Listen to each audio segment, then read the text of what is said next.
Good morning, everybody. Welcome to Art 101.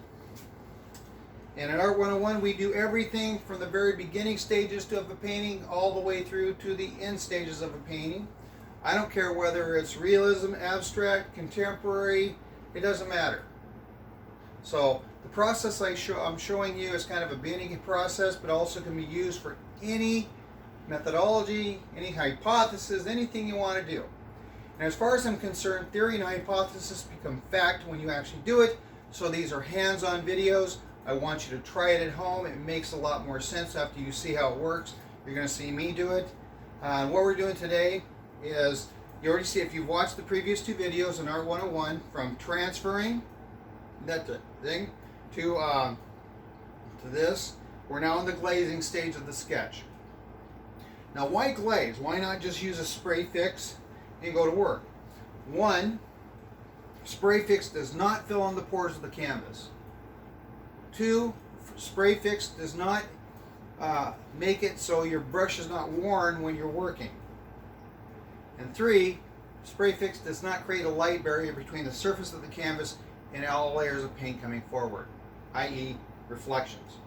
And if you study frequencies, you'll notice that every color bounces at a different frequency. So that's the reason why you might see red more than blue first. So your first color is kind of the one you pick up the most. It's also usually your favorite color. But in the case here, we're just going to apply a Nova 233, which is a small company out of California. Their glaze equates to a golden polymer medium gloss, and it equates to a working medium and varnish, all that kind of stuff. Except this is a true medium because it dries, but it's tacky. So you definitely want to use a varnish after that. My next one I'll do, which I'll be using with the same brush, will be a series of frogs and pigs that I have to varnish. So anyway, the brush I'm using is made by Mandalay. It's a very, very soft bristle brush, and I like fine hairs. It's going to shed on you a little bit when you first get them. So, and how I prepare my brush whenever I'm working, I want to make sure it's damp, and I want to make sure it's really damp and not not dry at all. You work with a dry brush, you're going to wreck it, especially with acrylics. So you want to make sure the brush is damp, and I'll show you that process of prepping your brush ahead of time, and I'll also show you cleaning, which I should have made the first video. I always do tools first. So this tool here is a very, very soft bristle brush. It does not leave a lot of stroke to it. So all I'm going to do to glaze on this is I'm going to just dump it on. And I'm just going to spread it out. It's going to go on milky and dry clear, and it's a clear gloss, so keep that in mind. So if you're used to a matte finish, you might want to try this with a gloss finish, because it's going to give a different effect to your work. The same as like if you're using a varnish. If you used oil paints, you might want a matte varnish or a satin, and Nova makes both of those. I'm not a promoter for Nova Color. I just like their products. Okay, I wouldn't mind being, because I can get my supplies from like every other artist, but that's not me. So I'm not in it for the money. I'm in it to hear the education of it and the workability of it. I'll tell you a little bit about myself. I've been doing this for about 35 years. So my experiences are long and varied. Okay. And this is also self-leveling too. So when you put it on, it's going to level out. The nice thing about this right here is once it dries, it gives you this really nice surface to work with. Okay, if you worked with any glazes, you know. Now, if I'm trying to control the amount of glaze I put on, what I usually do is I don't pour. I actually put it in a tub and do that. Okay.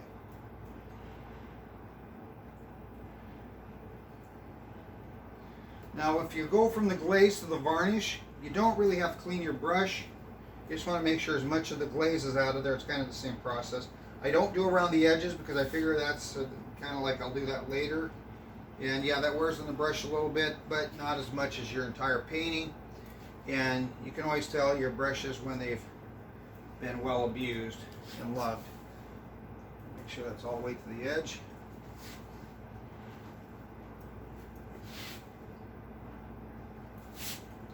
I don't want dry spots. I don't want those kind of spots. So what I'm going to do is, that's kind of it on that. I'm just going to set this over, and then we're going to go on to the varnish.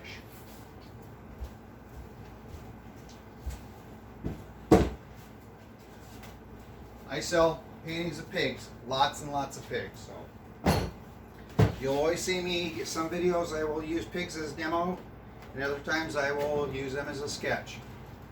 So what I'm going to do here, this is Nova 206. You're going to find this varnish, this gloss varnish, works just as good as anything Golden has ever produced. And if you use Golden products, you know how expensive they are. They're not cheap. And you know what? That's okay. Now this one here, I want a little more control. So I'm actually going to use a container, put some in, because I got more to do. And my next video will also be about cleaning brushes. So instead of just dipping it in, I'm going to go ahead, I want to make sure it's well mixed with that varnish. Bring it on. And again, it's going to go on milky, but it's going to dry gloss. I'm going to take that and just spread it.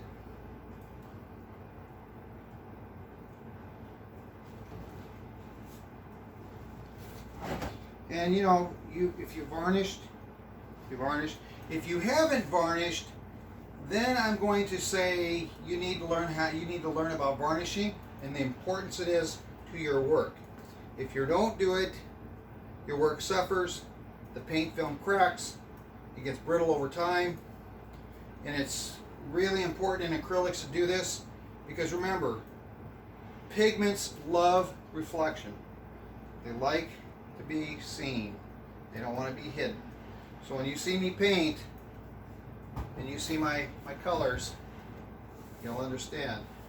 And on this, I don't glaze. When I'm glazing, I don't glaze the sides, but I definitely varnish the sides when I have to. Well, I varnish the sides. End of story.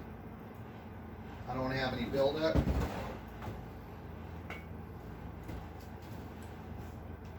Now everybody has their preference on how they do things. This is just the way I do it. You know, but I always, since I've been teaching for so many years, and people have a tendency of being successful at what I teach, don't pass up the opportunity to try a new skill. What's the worst that can happen? Now, I'll tell you a little bit of thing about any active artist out there that has been doing painting for a while that does not think you can learn a process and add it to your processes by looking at videos, experimentation. You're wrong. Many years ago, when I was living in Santa Fe, I ran into this wildlife painter who he was taking a portrait class, and he was a wildlife artist. And I asked him, why are you taking this? You don't even need this. I mean, you sell nationally and internationally, and you're making good money. And he made one statement that caught my eye. It just caught my ear. I processed it, and it was just actually kind of a neat thing. He says, I don't know why I'm taking this class, but there's something in it I want to add to my style. Kind of a cool statement, right? So anyway, his explanation was that for every class he takes, he equates it as a 10% take to his income. So if he's spent $5,000 on a technique, he equates that to $50,000 on his take to his income for painting. So I kind of adopted that philosophy a little bit. So I'm not afraid of practicing, studying, experimenting, even after all these years. I mean, you're never too young to learn, and you're never too old to learn. Basically, you're just kind of it should be a sponge. And in turn, you pick up so many really cool ideas. Now, I'll give you another example of that technique that worked. When I was working at an art store in Santa Fe, this lady, Tony Ryder, was teaching a workshop. And all these people signed up for this workshop. I think it was like $2,000, something like that. And everything from abstract painters to contemporary painters, portrait artists. I mean, it was a mixed bag. And this one gal comes in and she's ticked. I go, what are you mad for? She goes, because I don't see how this stuff works. You know, all this time I've been working and stuff like that, and I don't see how this, I spent all this money on this class and all yada, yada, yada. And she goes on and on and on, right, the entire 2 weeks. And she's bitching and complaining. And so I'm kind of just sitting there and going, okay, yeah, I can understand. You spend a lot of money. You don't think you're getting anything out of it. My question would be, why did you take it in the first place? You know, and again, I go back to that previous conversation. I know why she took the class. Because there was something in it that she liked. She just didn't know what it was. So then, about 6 months later, which is pretty typical, she comes in and she was showing on the plaza and she goes, oh my God, look what I just did. I've been doing these oil sketches down there on the plaza and I've been selling them like crazy. And I looked at her and I said, so it took you 6 months? She goes, what? I said, it took you 6 months to process that information from that class that you wanted, that you took, but you didn't like because it didn't do anything for you, or so you thought. And now all of a sudden, 6 months later, it gave you time to process the information, do some experimentation, and just puke itself out. And she's like, I said, this was one of the first lessons that Tony taught. You were so angry because you spent that $2,000 that you failed to look at what the components did or how they could apply to your work. But it's also a primal thing too. When we see something, we may not like everything about it, but there's always something that we do like about it. In the process of doing that, you know, we either buy it, want to paint like it, whatever. But it's not the entire thing. It's always that one thing, but we don't know what it is. But we know we like it. So we practice, we try, we do. Then all of a sudden one day, that very specific reason comes out, typically about 6 months. Don't ask why it's 6 months. I don't know if it should be sooner, because you have to fight with it. You have to fight with it to earn it. You have to fight with it to do it. So guys, I'm going to put you on pause, and then this one here, I'm going to show you how to clean brushes, make it easy on yourselves, and we're going to go from there. Okay? So, okay.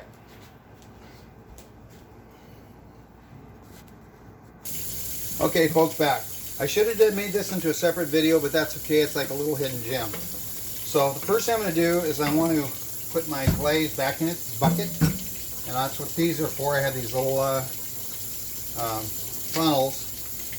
So if you got a large container, have you ever tried doing that? Try and pour a large container to a size of nipple or of opening that way, and it just, like he said, that's a bunch of bull pucky. So basically, this is, it kind of speeds up the process so you can get on with the business of painting. Now, I also, since I live here in Arizona, I got to be real careful because the water down here, even the cold water, is really warm, and you want to be careful about that. Okay, it's still pretty good. Oh, okay, put that in there. Now, when you're cleaning your brushes, what you're going to find, you want to make sure everything's rinsed out from your brush. Now, typically that's where people stop. And this is kind of where I start. And I've been working this method for a long time, and it works every time, and your brushes will love you. So please try this and check the differences between you, and do the difference. Clean a brush the way you normally do, and then clean a brush this way. So the first thing I'm going to do is I'm using my brush to clean the bucket, making sure it also pulls all the material out of here too. Okay.